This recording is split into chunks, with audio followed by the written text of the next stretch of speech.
Hello दोस्तों, नमस्कार। हमारे YouTube channel air study IQ में आपका स्वागत है। दोस्तों, हम पढ़ रहे थे राष्ट्रपति के बारे में हम काफ़ी चीज़ें पढ़ चुके थे। आज हम देखेंगे राष्ट्रपति की शक्तियाँ। राष्ट्रपति की कितनी शक्तियाँ होती हैं। तो दोस्तों, ये सामने आपको दी गई हैं कार्यपालिका शक्तियाँ, विधायी शक्तियाँ, वित्तीय शक्तियाँ, न्यायिक शक्तियाँ और सैन्य शक्तियाँ, आपात शक्ति, वीटो शक्ति और स्वविवेक शक्ति। ये कुछ राष्ट्रपति की शक्तियाँ होती हैं। तो दोस्तों, अब हम देखेंगे बारी बारी से एक एक शक्ति की। दोस्तों, जो कार्यपालिका शक्तियाँ होती हैं, इसमें सबसे प्रमुख है दोस्तों नियुक्ति की शक्ति।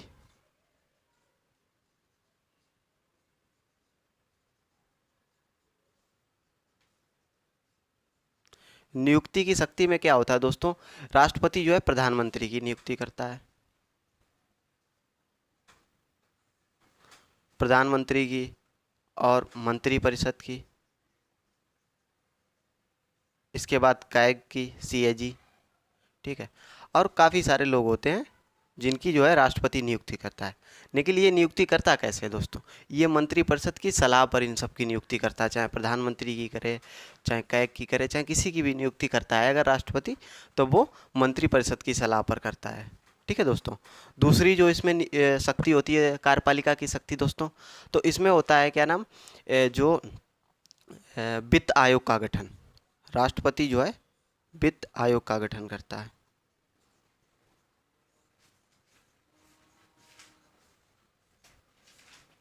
राष्ट्रपति जो है कार्यपालिका शक्तियों में वित्त आयोग का भी गठन करता है, ठीक है।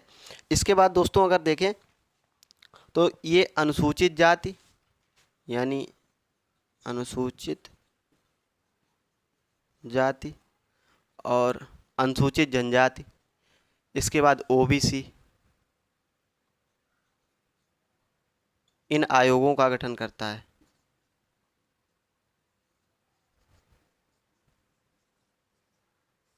आयोग का गठन करता है। इसके बाद दोस्तों राष्ट्रपति जो है अंतर्राष्ट्रीय परिषद, अंतर्राष्ट्रीय परिषद का गठन करता है। लेकिन ये जितने भी काम करता है राष्ट्रपति, ये सब मंत्रिपरिषद या प्रधानमंत्री की सलाह पर करता है। ये मतलब उसमें उसका सहयोग होता है, जैसे दिया गया है राष्ट्रपति की जो अनुच्छेद 53 है उसमें शक्तियाँ दी गई हैं। इसमें बताया गया है इसकी कुछ स्वयं शक्तियाँ होती हैं और कुछ अधीनस्थों के माध्यम से होती हैं दोस्तों। अधीनस्थों मतलब उसके जो मंत्रिपरिषद, प्रधानमंत्री या जो भी उसके नीचे काम करते हैं, और उसके माध्यम से जो है ये अपनी शक्तियों का प्रयोग करता है। इसके बाद दोस्तों विधायी शक्ति नंबर दो पे जो आती है। नंबर 1 के कार्यपालिका शक्ति है और नंबर 2 पे विधायी शक्ति। अब विधायी शक्तियों में क्या होता है, ये मतलब राष्ट्रपति जो है जो भी मतलब विधेयक वगैरह जो भी कानून बनते हैं उसमें ये सहयोग करता है, ठीक है। इसमें क्या है, राष्ट्रपति जो है संसद का अभिन्न अंग है, संसद का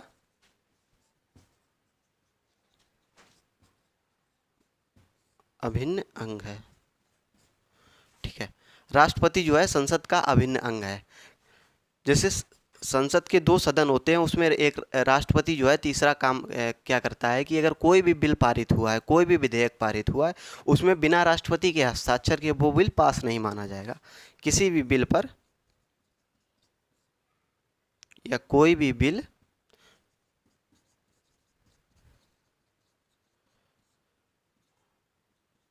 राष्ट्रपति के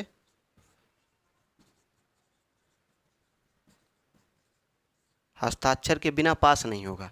इसका मतलब दोस्तों क्या है, इसका मतलब ये नहीं है कि राष्ट्रपति सभी बिल पर बाद में साइन करता है। कुछ विधेयक ऐसे होते हैं, कुछ बिल ऐसे होते हैं जिसमें राष्ट्रपति क्या करता है, पहले भी साइन कर देता है। जैसे संविधान संशोधन की जो भी प्रक्रिया होती है, अगर संविधान में कोई संशोधन करना है तो राष्ट्रपति पहले उसमें साइन करता है उस बिल पर। या वित्त आयोग मतलब कोई धन विधेयक है या वित्त विधेयक है तो उसमें राष्ट्रपति पहले ही साइन कर देता है। लोकसभा में अगर धन विधेयक पेश करना है तो उससे पहले राष्ट्रपति के सिग्नेचर हो जाते हैं, तब जो है लोकसभा में पेश किया जाता है। ये दोस्तों राष्ट्रपति की विधायी शक्तियाँ हैं। इसके बाद दोस्तों ये अध्यादेश जारी कर सकता है 123 अनुच्छेद के अनुसार, आर्टिकल 123 के अनुसार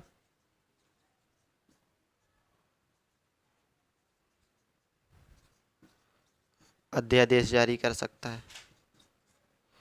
अब ये दोस्तों अध्यादेश क्या है, अगर अध्यादेश आपको बताएं कि जब क्या नाम लोकसभा या राज्यसभा कोई संसद भंग हो गया है, ठीक है, तो राष्ट्रपति कोई भी मतलब विधेयक जो है, कोई भी बिल है, उसको अध्यादेश के रूप में जारी कर सकता है। वहाँ पे कोई बिल पास होने की कोई ज़रूरत नहीं पड़ती है, सीधे एक ऑर्डर निकाला और ऑर्डर जो है पास हो गया, ठीक है, इसे अध्यादेश कहते हैं।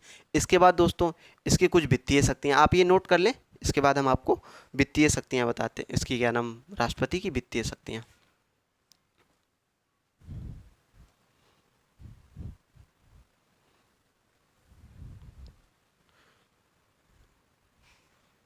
अब तीसरी वित्तीय शक्ति है, ठीक है।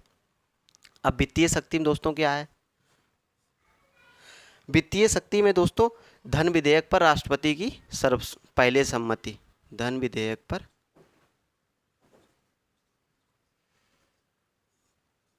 पर राष्ट्रपति की सम्मति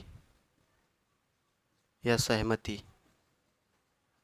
जैसा कि अभी हमने आपको बताया विधायी शक्तियों में कि राष्ट्रपति के जो है क्या नाम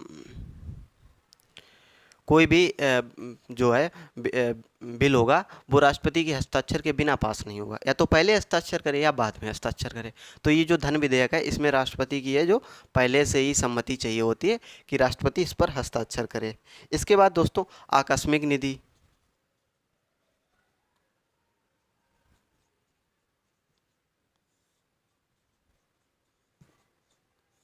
आकस्मिक निधि का जो प्रावधान है वो दोस्तों आर्टिकल 267 में दिया गया है, 267 में। ये राष्ट्रपति के पास एक और शक्ति है वित्तीय शक्तियों में।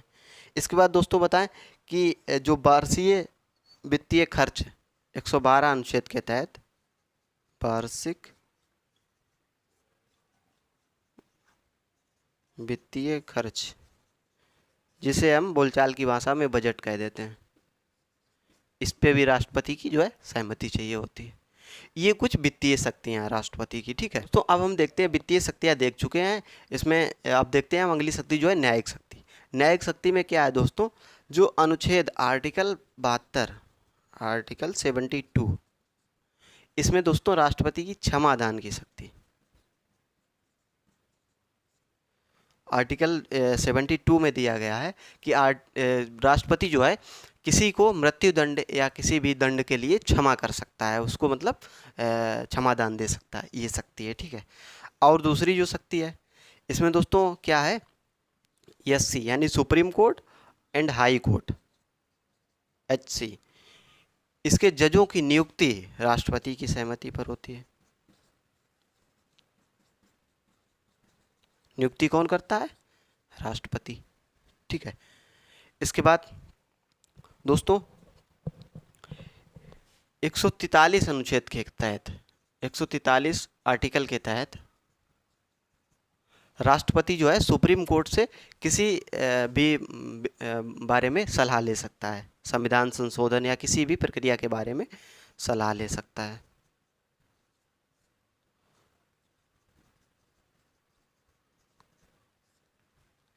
ये दोस्तों इसकी हो गई क्या, न्यायिक शक्तियाँ। अब आगे देखते हैं सैन्य शक्तियाँ, ये दोस्तों नोट कर लीजिए। इसके बाद देखते हैं सैन्य शक्तियाँ। अब सैन्य शक्तियों में क्या है दोस्तों, अगली जो शक्ति है सैन्य शक्ति। दोस्तों सैन्य शक्ति में क्या है, राष्ट्रपति तीनों सेनाओं का हेड होता है, चाहे थल सेना, जल सेना और वायु सेना, उसका हेड ऑफ द चीफ कौन होता है, राष्ट्रपति। थल सेना, जल और वायु सेना का जो प्रमुख होता है वो होता है राष्ट्रपति, ठीक है। इसके बाद दोस्तों इसी की एक न्यायिक शक्ति और होती है, ये किसी भी उसको क्या नाम युद्ध या शांति के लिए, अंतर्राष्ट्रीय युद्ध या शांति के लिए जो है ऑर्डर दे सकता है, क्योंकि ये सेना का प्रमुख है, युद्ध या शांति।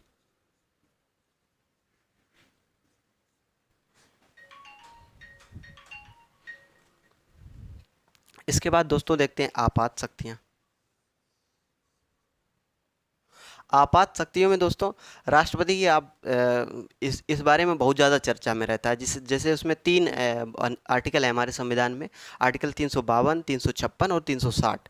इसमें 3 जो है आपात शक्तियाँ हैं राष्ट्रपति के पास, 352, 356 और 360।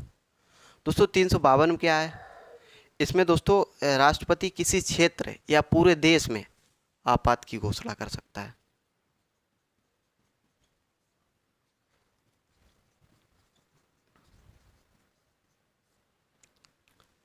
दोस्तों हमारे देश में 2-3 बार इस तरह से आपातकाल लगा भी है, 1962 में और 1971 में।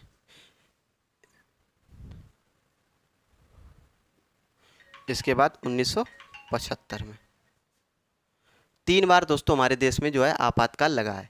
1962 में कब, जब हमारा उसके साथ क्या नाम चीन और भारत का युद्ध हुआ था तब लगा। दूसरी बार दोस्तों हम जब हमारा पाकिस्तान के साथ युद्ध हुआ, जब बांग्लादेश अलग हुआ इंदिरा जी की सरकार में दोस्तों, तब आपातकाल लगा। इसके बाद तीसरी बार कब लगा, ये पूरे देश में लगा था 1975 में। कब लगा दोस्तों, जब जेपी जी आंदोलन कर रहे थे, जेपी बाबू आंदोलन कर रहे थे, तब ये आपातकाल लगा। ठीक है। और ये जो दूसरा 356 है, इसे दोस्तों ये बहुत ज़्यादा चर्चा में रहता है, इसे कहते हैं राष्ट्रपति शासन, आम भाषा में राष्ट्रपति शासन कहते हैं। 352 ये 356 ये बहुत ज़्यादा चर्चा में रहता है।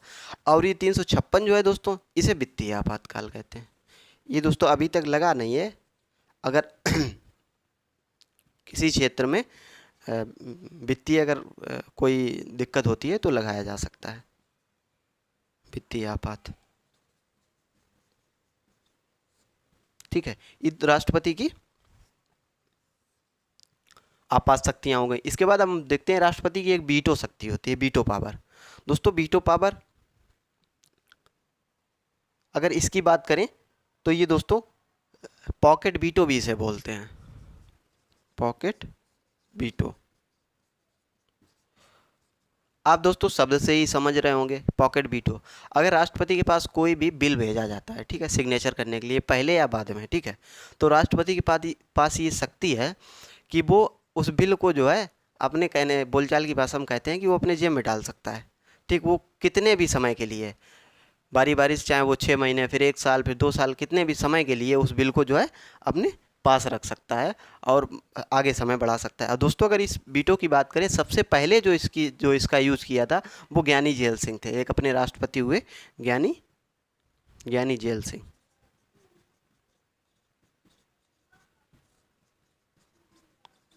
इन्होंने इस पावर का यूज भी किया है दोस्तों। ठीक है, इसके बाद देखते हैं स्वविवेक शक्ति। एक और राष्ट्रपति की शक्ति है स्वविवेक शक्ति।